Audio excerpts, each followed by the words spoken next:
Hello guys, I just recorded 90% of this hot takes video without my microphone being on, so now my microphone is on and I'm gonna try it again. Welcome back to my channel. I appreciate you. Thank you so much for joining. I gotta say, y'all are wild. I asked for your hot takes and you came through, you delivered. I'm going to react to some of these hot takes and then first time react to the rest of them. So I have read all of these anyways, and I have thoughts on some of them, but I am going to go through as many hot takes as I can. But first of all, you guys normally have bones to pick with me around opinions or around things that I have or haven't read. Today I've got a bone to pick with you, and that's that 70% of you are not yet subscribed. Now I see you guys watching the videos, liking them, engaging and having conversations in the comments. I think that's awesome, I really love that. But if you're enjoying that content, I ask that you click the subscribe button, you hang around for a little bit, join our community, have a nice time. I'll appreciate it. It helps the channel, and it's just a nice thing to do that I'll really like and appreciate. But without further ado, I just want to get right into it and start reacting to these hot takes. The first hot take that I have comes from Let's Talk Books in our Discord community, and that is the Fourth Wing book series by Rebecca Yarros is not good and has blaring grammatical issues. I do not understand the popularity. 100% disagree, my guy. Could not disagree with you more. I don't think they're overhyped. I don't think they're just not good. They may have grammatical issues. They may have blaring issues that are wrong with them. That's fair. I don't know. I haven't read them. But as far as I'm concerned, any book that is getting people to read fantasy, to read books in general, for the first time, I think a lot of people's first introduction has been, ACOTAR or Fourth Wing. And if that's getting them to read more books, then that's a good thing. That's not overhyped. That's just people having a nice time and finally discovering books. And I want more people to read. Even if the only book they ever read is Fourth Wing, that's more books than a lot of people are reading these days, if we're being honest. So I gotta say, I don't know if they've got issues. Maybe they don't. Can't agree or disagree. But I will 100% disagree that they're not good. If they're getting people to read, they're good. That's my take. The next one comes from Bud at Thanatoid Reads. A lot of these are coming from our Discord community to start. If you want your hot takes, comments, opinions, ideas, thoughts prioritized, feel free to join our Discord community in the description below. But Bud says, I put zero stock in what anyone's opinions or thoughts are on a book besides my own. 60% agree, maybe. 70, 50? Somewhere in that ballpark, agree. I agree that it's good to just go into books that you want to read. If they've got bad reviews, genuinely, who cares? If you want to read a book, read the book. Just go into it, enjoy it, have a nice time, form your own thoughts and opinions on it. I think that's really important. However, as somebody who doesn't like to read book blurbs and likes to go into books blind, I rely heavily on the thoughts and opinions of other people.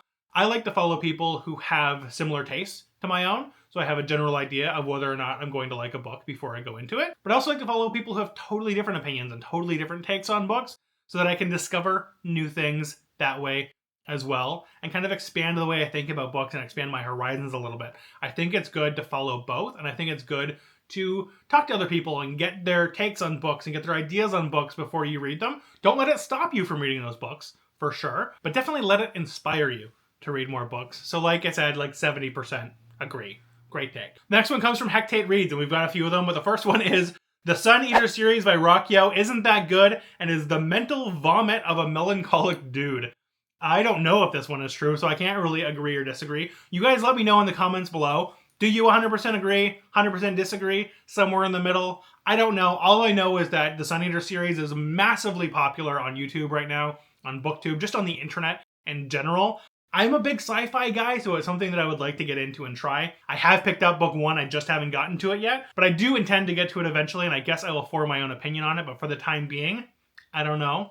But great hot take. Next we've got one from Henry who says, people blame Tolkien on all the ills of derivative fantasy, but the real enemy is Dungeons and Dragons. 100% disagree. Could not disagree on this one more. I think there are definitely some derivative elements that have come from Dungeons and Dragons, but I also think it sparked some of the most creativity that we've seen in fantasy. One of the best things about Dungeons and Dragons is you're just making shit up. You're just having a nice time. There are pre-written campaigns and monsters and things like that that go with the D&D universe. But then you have all of these people in the community that are creating their own campaigns, creating their own monsters, creating their own characters, creating their own new magic systems and way for things to work in the D&D world. It's spun off countless other versions of tabletop RPGs. I think if anything, it sparked the most new ideas and creativity in fantasy as a genre. and that we owe a lot of that to Dungeons and Dragons. 100% disagree. Very hot take. Thank you for sharing it. Next, we have a few more from Hectate Reads. I'm just going to read all of the ones that came in through our Discord community. And the next take is being able to predict an ending doesn't make a book bad. 100% agree with you. Could not agree with this more. I think, if anything, I feel really smart when I figure out what's going to happen in a book. And a lot of the times, if an author does it right, it doesn't make it feel like they're shoving it in your face and telling you what the ending of the book is, but they let you kind of figure it out as you go, and that is on purpose and by design. That being said, obviously, I love a good surprise. I love getting to the end of the book and being like, holy shit, did not see that coming. As long as it makes sense to the book itself, and it isn't a surprise because it's bad and it just doesn't feel like the correct way to wrap up a story. So sometimes I think it's a very good thing. Sometimes I like to be surprised. But at the end of the day, 100% agree with you. Could not agree more. Reading a book, even if it's common like Dan Brown or Rebecca Yarros, is still better than not reading, and we need to stop criticizing people for their reading choices. 100% agree. Yell it louder for the people in the back. Could not agree with this one anymore. I don't even know if this one is a hot take, but it's a good take. I absolutely agree that just reading in general is a good thing. Even if you're only reading a couple books a month, even if they're like airport books, if they're, Dan Brown or a Rebecca Yarros or like a Dean Koontz or like a James Patterson. I don't know. I'm just saying things that I usually see at the airport. But even if they're like real basic, like pumping them out, like one new book a month kind of books, if you're reading, that's awesome. If you're having a nice time, that's awesome. You're still reading more books than the average person. And if it gets you to, expand your horizons a bit and read other books eventually, even better. Just read books. Just read books and have a nice time. And don't worry about what anyone else thinks. Great take. Last one from Hectate Reads. Reading should not be a luxury. Book prices are too high and we need to bring back the widespread mass market paperback so people of all economic backgrounds can own the books that they love. Again, 100% agree with this take. I think, authors, publishers, etc. need to get paid, and that's getting harder to do in this day and age. But I also think that books need to be accessible to everyone if we want more people reading, and we all want more people reading. I think ebook prices are way too damn high. I think they need to come down by like 50 to 75% if people want to be able to access books. They're digital files, guys. It costs nothing to duplicate them. And again, I understand the costs and things that go into marketing books. I understand that authors are already getting like really small margins on the books that they write, but more people reading your books is only a good thing. If we can get ebook prices down so that even if you have the most basic device, you can access them, I think that that's super important. And I think that mass market paperbacks should come out at the exact same time as hardcover books. People should not be forced to wait 1 to 2 years to read the same book that everyone else is and to partake in that excitement because they can't afford a $40 hardcover book. That's insane. People should be able to partake in that regardless of what their kind of economic status is. Mass market paperback should be available, should be affordable. If people want to pick up the hardcover version because they can, I think that's great. I think that's wonderful. But people should not be forced to miss out on that book and to miss out on that excitement of talking about that book when it's something new with their friends because they can't afford a $40 hardcover. That's crazy. 100% agree with you. Bifficus says, romantasy is overrated. This kind of like goes back to that Rebecca Yarros conversation. I disagree with this 100%. I'm not someone who really enjoys romantasy as a genre. I mean, at the end of the day, it's just fantasy with romantic elements, and that's pretty much all fantasy, if we're being fully honest. But if it's getting people reading, if it's getting people excited, if they expand their horizons, even if they don't, but if they do into other genres, into other types of fantasy, that's only a good thing. If they're having a nice time, if they're reading, if they're not hurting anybody, enjoy whatever it is you enjoy. Romantasy is, I think, exactly as rated as it should be. It's getting a lot of new people into books, and that's a good thing. Next, we have two that are kind of in the same vein, so we're going to read them both at the same time. Anonymous says, I don't get the appeal of dragons, and Dungeon Crawler Carl is poorly written for a guy with numerous books under his belt. And then Cannibalistic Wolf says, Dungeon Crawler Carl is ass. I wasted $23 on that book. Hot takes, guys. I'm going to 100% disagree right out of the gate with disliking dragons. What are you talking about? Dragons are incredible. Giant fire-breathing flying lizards that you can like ride on that attack burn cities to the ground. Incredible. What do you mean dragons are overrated? I think a lot of books may have done dragons incorrectly, but saying dragons are overrated just in general as a blanket, crazy. Wild take. Definitely a hot take. So thank you for sharing it. Could not disagree with that one more. However, Dungeon Crawler Carl being a bad book or being ass, look, I 100% disagree because I really enjoy Dungeon Crawler Carl. but also like I get it. Just based on the premise of Dungeon Crawler Car alone, I didn't think that I was going to enjoy the book or enjoy the series. I ended up really loving them, but it is just like popcorn books. You know what I mean? Like it's not like it's got good character work, it's got good character building and world building. So I do think it's got that under its belt, and I think it gets better the further you get into the series. You really start to like, you know, there's a lot of character growth and you start to understand more of the world and the politics and things like that. But just out of like based off the very first book alone, I get it. It makes sense. I understand if it's not for you. A lot of people dislike Dungeon Crawler Carl for the same reason that I hate Ready Player One. That's fair. I get it. It's not for you. But you're wrong.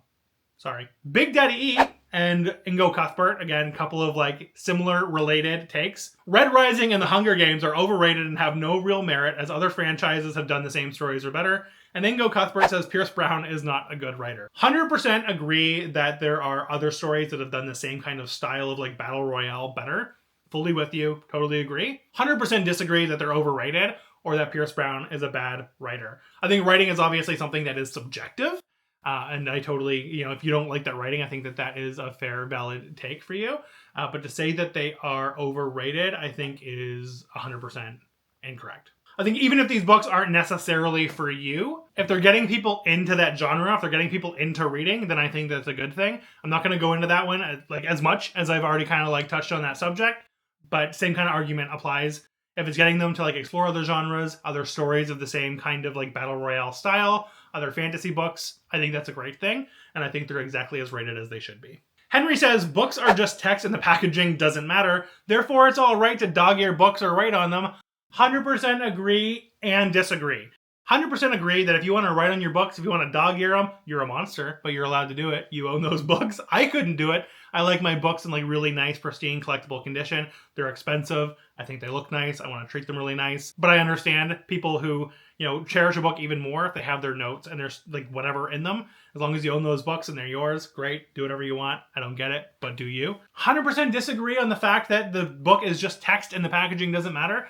The packaging, at least to me, matters a lot. The texture of a book matters. If it feels gross, I don't want to hold it. If the pages are really thin and shitty and see-through, I don't want to read the book. If there's ink smudges, if it feels cheap, if the cover is really ugly and I just don't want to pick the book up when I'm reading it, if it doesn't fit the vibe of the rest of the book, I'm not in and I'm probably going to DNF your book. Sorry, friend. Put more care and love and thought into the actual packaging of a book. Because to a lot of people, it does matter. 100% disagree, but I'm happy for you. I'm happy you can just read whatever. I'm not one of those people. Talks of the Realm says, Malazan isn't that hard or complicated. So I know that you had just finished the first book in the Malazan series. Malazan is one that I've been putting off for a long time because it scares me. I've heard like crazy things about Malazan. You know, it's way too hard to follow, way too many POVs. You gotta keep notes, you gotta have a PhD to understand what's going on. I understand that apparently book one, at the very least, is not like that. So that's really good. That makes me less afraid to kind of like take the plunge and start reading. I've heard it continues to get kind of like more complicated as the books go on. They take place in like different eras of time or different planets or like totally different characters, whatever the case may be, and then kind of like starts to tie back together again. I don't really know, but all I know is that I'm happy for you. You make me want to read the book a little bit more. You make me less scared to get into it, but I'm still skeptical as to like where the rest of the series goes. Artemis is the best Andy Weir book. 70% agree. I agree Artemis is way underrated. I think Artemis came out at a time where people were just wanting more of The Martian, and I get that. I understand it. It's very different. So I think a lot of people went into it expecting that, didn't get it. Instead, they got like a conspiracy theory moon heist, which was a completely different thing. So I do fully agree in that respect. I think more people need to read it. I think it's wildly underrated and underhyped. I do not think that it's the best Andy Weir book. I think that goes to Project Hail Mary, at least in my opinion. But honestly, it's a close second. I do think it's better than The Martian, and that's my hot take. Next from Rachel, reading Fairy, we got a couple. Aragon is bad. I really, you know what? I read it when I was a teenager. I think like 12, 13, so barely a teenager. And I enjoyed it at the time. I did really struggle to read book 2 when that finally came out like 45 years later, and then never really got back into the series. I've heard really mixed things. I know people love The Inheritance Cycle. I know it's a really cherished book. Do I ever think that I'll reread it? Like, probably not. Sorry, there's too many books to read. But, you know, mixed bag, I think, for sure. Hot take. And then we've got Sword of Kaigen is mildly overhyped. It has flaws. Even though it's good, people put it on a pedestal too much. 100% disagree. I know it's got some problematic parts in it. I watched your reading vlog. I know that you didn't like what I think like chapter 27 or something like that, where we find out more about the backstory of one of the characters and the reasons for their terrible attitude and the way that they've treated people. I don't think that it excused that character. I think that it felt real, and I think for a lot of people, it's maybe a little bit too real. I think that's totally fair, totally valid take. But overall, from like the way that female characters are written in this book, the twists and the turns that it takes, the unique writing style, I think the unique twist on the genre that it has, I think it's exactly as hyped as it should be. I absolutely love this book. I'm guilty of overhyping it, so I'm definitely a little bit biased. I can understand why people don't like the book as much as they do, but I think it's one of the best fantasy books ever written, and I will die on that hill. Next, we've got some hot takes from YouTube. So I put up a post on YouTube asking my subscribers to leave their hot takes, and you came through. Another one we've got here from Cannibalistic Wolf says, modern science fiction and fantasy readers have all but blinded themselves to the pillars that built the genres so thoroughly that they think the mediocre execution of new concepts are good. A clear example is queer fiction. People that treat gay stuff as new when Ursula K. Guin and Joanna Russ were screaming it from the tops of rooftops in the 60s. Camilla is lesbian as it gets, and that's from 1872.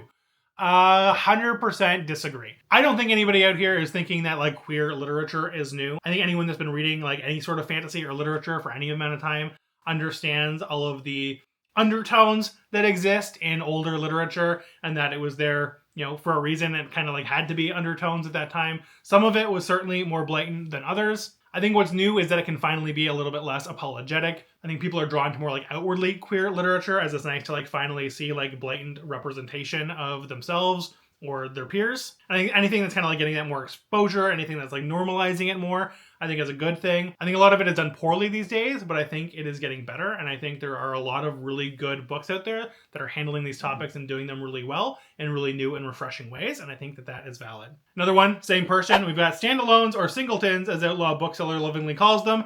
And duologies are significantly better than long series, as the requirement of tighter narratives removes all hiding places for bloaty authors to put their extra words. 100% agree and disagree on this one. I think there are standalones that absolutely blow series out of the water.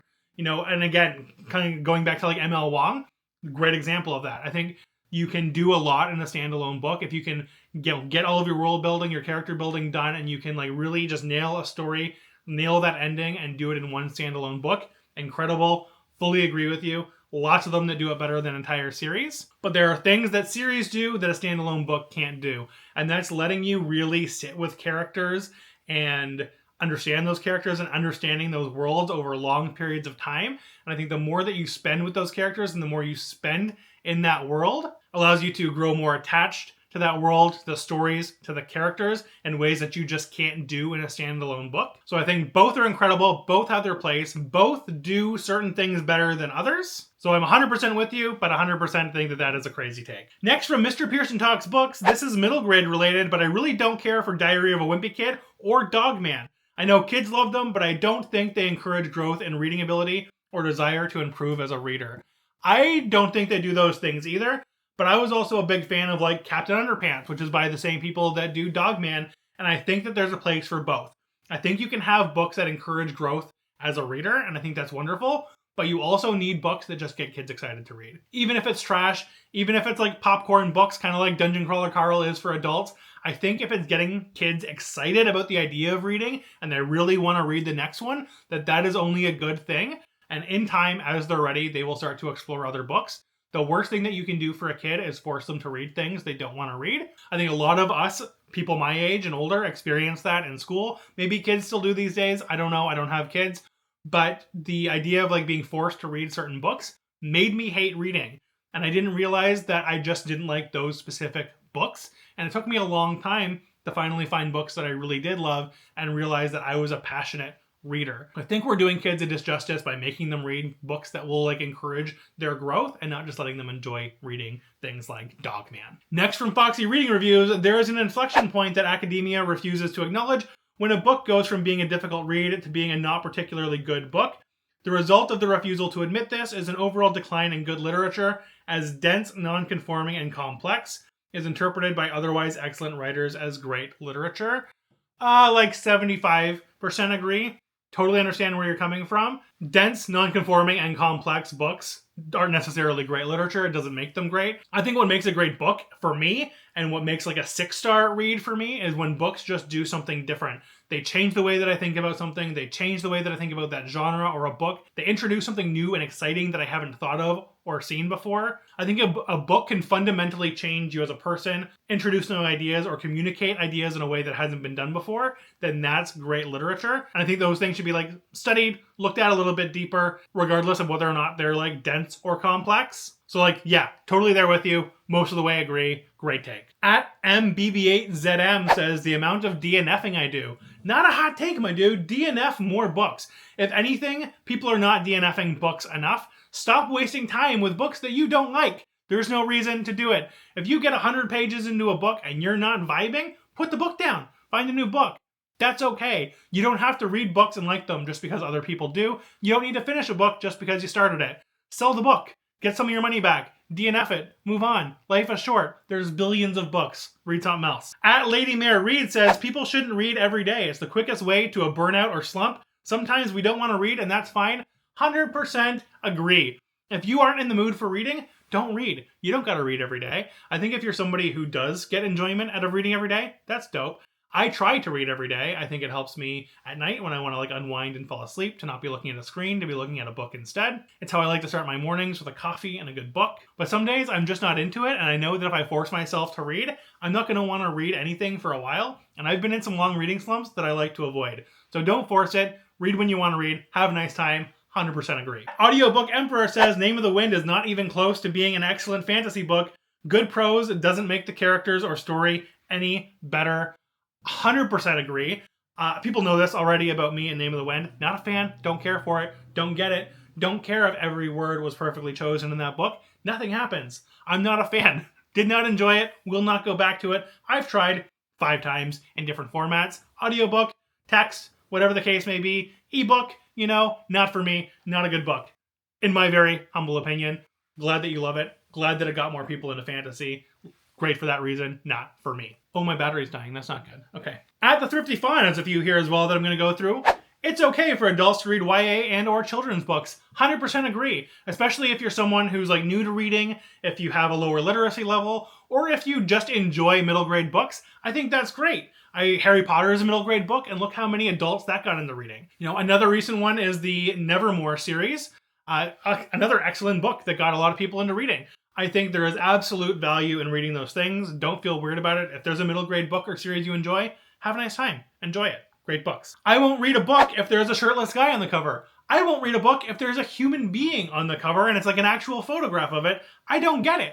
I don't understand. Why are they still doing it? Shirtless guy on the cover? Like, definite no. But in general, like, just stop putting photographs of people on the cover of books. I don't care if it's a movie tie-in book or if it's just like a regular ass book.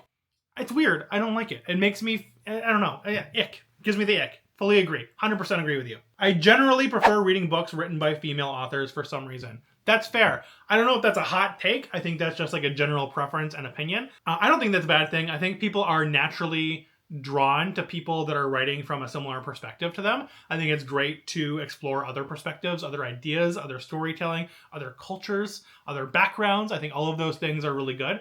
But if you're naturally drawn more to female authors, I think that's great. Live your best life. Not a hot take. To anyone that's afraid that secondhand books are dirty, rest assured there are various safe and non-invasive methods to clean them. I don't think this is a hot take. I don't even know that anyone thinks that used books are dirty. Do you guys think that? Is there anyone who thinks that, ew, I'm not going to read a used book because it's gross? If a used book looks that gross, then like maybe don't pick it up. But if you find a good copy of a book that's in otherwise good condition, but it's a little bit dirty, clean it up a little bit. Not that crazy. Just buy the book. Give it a new life. Breathe some new life into that book. Don't think that's a hot take. 100% agree with you. Borrowing books from a friend and or buying books secondhand instead of buying them new does not hurt the author's income or revenue. 100% agree. And I've talked to a lot of authors over the years, and I think that a lot of authors agree as well. Getting a book from a library is a great thing. Picking up a secondhand copy of a book is a great thing. If it gets them to read that author's story, That's the best possible advertising for that person. Share your books. Allow people to access new authors and new ideas. If it gets them to read an author that they wouldn't have otherwise read, that is a great thing, and it's going to get them to buy other books in the future. There's no better advertising for an author than somebody being given their book by somebody else and saying, hey, I love this book. I hope you read it and enjoy it. And with how expensive books are these days, there's nothing better than donating your books to a little free library, to a thrift store, so that people who might not have otherwise been able to access those books can access them. I'm somebody who's thrifted a lot of books in my lifetime, and now that I'm able to and I have more disposable income, and I want to be able to give back to those authors as much as I can, I buy a lot of physical books and I buy them new, and then when I'm done with them, or I'm clearing room, I'm unhauling them, then I'm able to kind of like give back to little free libraries and donate them so that other people can get access to them as well. That is only a good thing. Only good can come from it. 100% agree. Very last, final hot take of this video from It's Armin. 90% of horror books just plain suck, and it feels like I've read the other 10%. My guy, you need to look for more horror books. There are new horror books being written every day by indie authors, by authors you may not have heard of before, by authors you have heard of before, and you just haven't discovered their other books yet. There are so many incredible horror books that are doing unique, interesting, and creative things, both coming up with entirely new concepts and ideas, but also taking old tropes and breathing new life into them. How to Sell a Haunted House by Grady Hendrix, I think it's a great example of a new book taking an old trope and putting a new spin on it. There's some incredible horror booktubers in this space that have some really great recommendations that I recommend checking out. I agree that a lot of horror can be very samey, with the same kind of like tropes and ideas and thoughts, but there are a lot of people that are doing it really well. There are millions and millions of horror books out there, and if only 10% of them are unique and interesting, that's still like, what, 100,000 books? I don't think you've read 100,000 books yet, Armin. You just need to look a little bit harder. But that's all I've got for you today. Those are all of my hot takes. If you made it this far, thank you so much for watching. I had a lot of fun doing this, and I hope to do more of them in the future. If you're new here, please like, comment, and subscribe. Let me know in the comments below what your hottest book take is. If you want your thoughts, opinions, and hot takes shared in our next hot takes video and you want them prioritized, please be sure to join our Discord community, or just join our Discord community because we're awesome. We're really great. We have some really cool people. We have a great creator community. And there's also me. I'm there. Reading is a treat, and so am I. Goodbye.